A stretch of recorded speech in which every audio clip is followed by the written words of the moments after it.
مسلمان کی زندگی اگر دیکھنی ہے نا زندگی ہماری کچھ، تو فلسطینیوں کی استقامت ہو، یہ ہے مسلمان. آئی سمجھ؟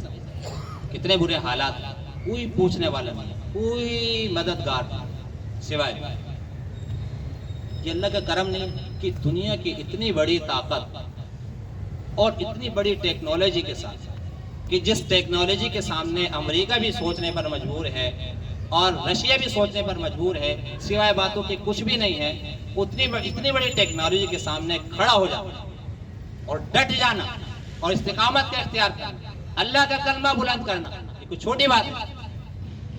یہ ہے مسلمان کا مقام. نہیں تیرا نشے من قصر سلطانی کے گنبد پر، تو شاہی ہے بسیرا کر پہاڑوں کی چٹانوں.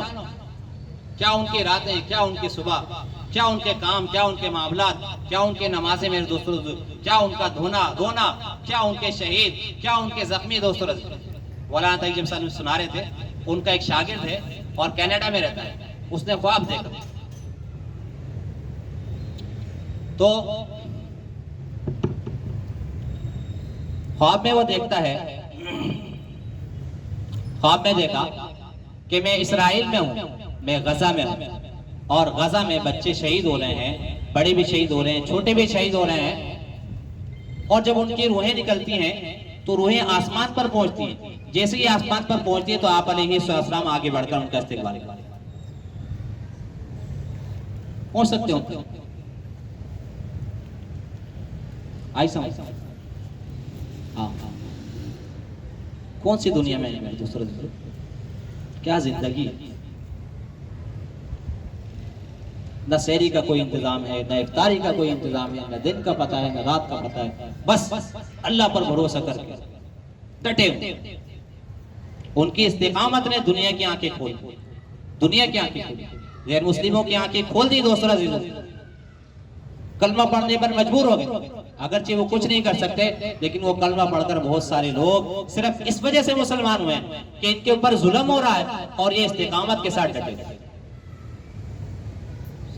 یہ ہے مسلمان کی زندگی. مجھے بتاؤ اسرائیل کی اس بربریت نے، اس ظلم نے اور اس دہشت گردی نے کیا بگاڑ دیا؟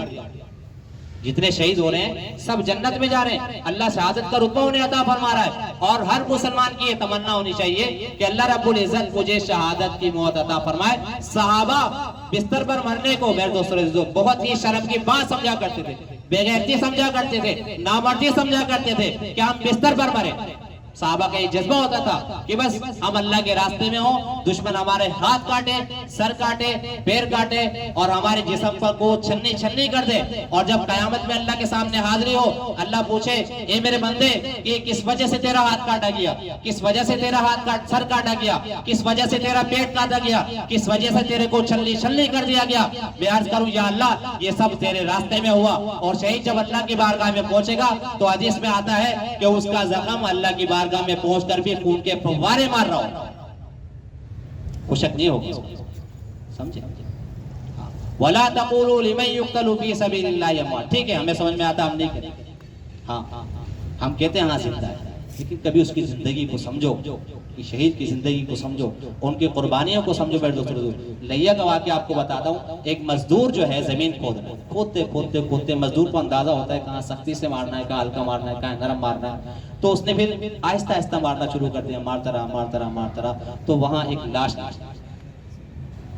وہ لاش خون آلود تھی اور ایسا لگ رہا تھا بالکل تر و تازہ لاش، جیسے ابھی تھوڑی دیر پہلے کا واقعہ.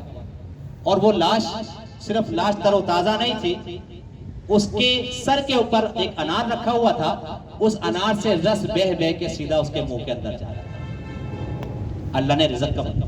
وَلَا تَقُولُوا لِمَنْ يُقْتَلُ فِي سَبِيلِ اللَّهِ أَمْوَاتٌ بَلْ أَحْيَاءٌ عِنْدَ رَبِّهِمْ يُرْزَقُونَ. اللہ کیا وہ زندہ ہے، اللہ تعالیٰ ان کو رزق بھی دے رہا ہے.